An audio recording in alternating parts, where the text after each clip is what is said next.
Corona virus और lockdown के चलते दुनिया भर में आर्थिक संकट गहराता जा रहा है। भारत पर इसकी दोहरी मार पड़ रही है।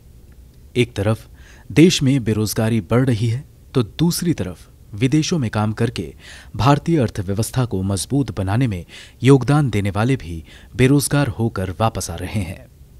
Department of non resident Keralites affairs के मुताबिक बीती साल मई से लेकर इस साल 4 जनवरी तक 8.43 लाख लोग विदेश से केरल लौटे हैं।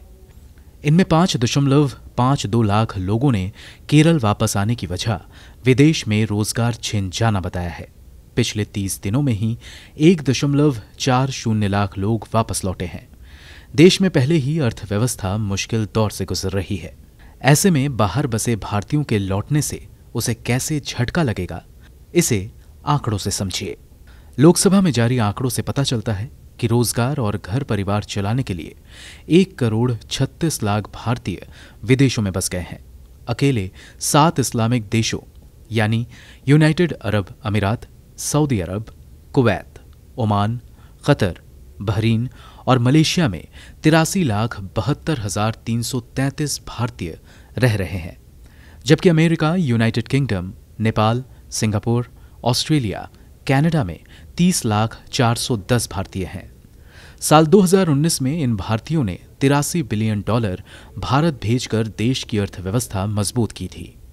आरबीआई के 217 के सर्वे से पता चलता है कि सबसे ज्यादा 26.9% रकम यूनाइटेड अरब अमीरात से आती है।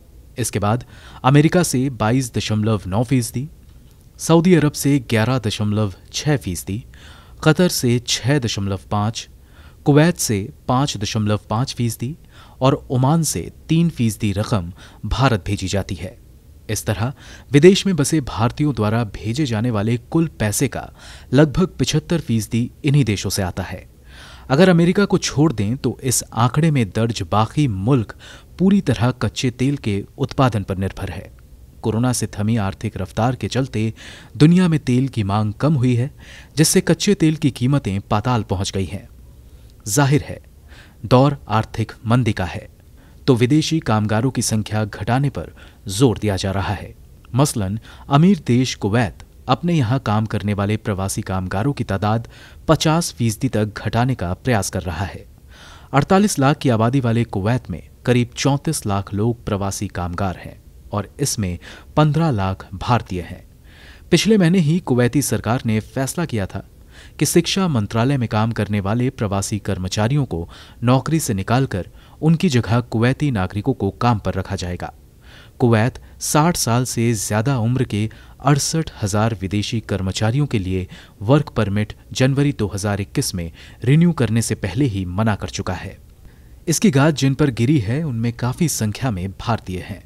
जानकारों की माने तो अन्य खाड़ी देश भी कुवैत की तरह तेल पर ही निर्भर है और पूरी आशंका है कि वो भी कुवैत की राह पर चल पड़े। ऐसा होता है तो भारतीय अर्थव्यवस्था को तगड़ा झटका लगेगा, जो कंगाली में आटा गीला वाली बात होगी। विश्व बैंक पहले ही आशंका जता चुका है कि देश में बाहर से आने वाले पैसे में इस वर्ष 23% की गिरावट आ सकती है और यह आंकड़ा $83 अरब से 23% घटकर $64 अरब रह सकता है।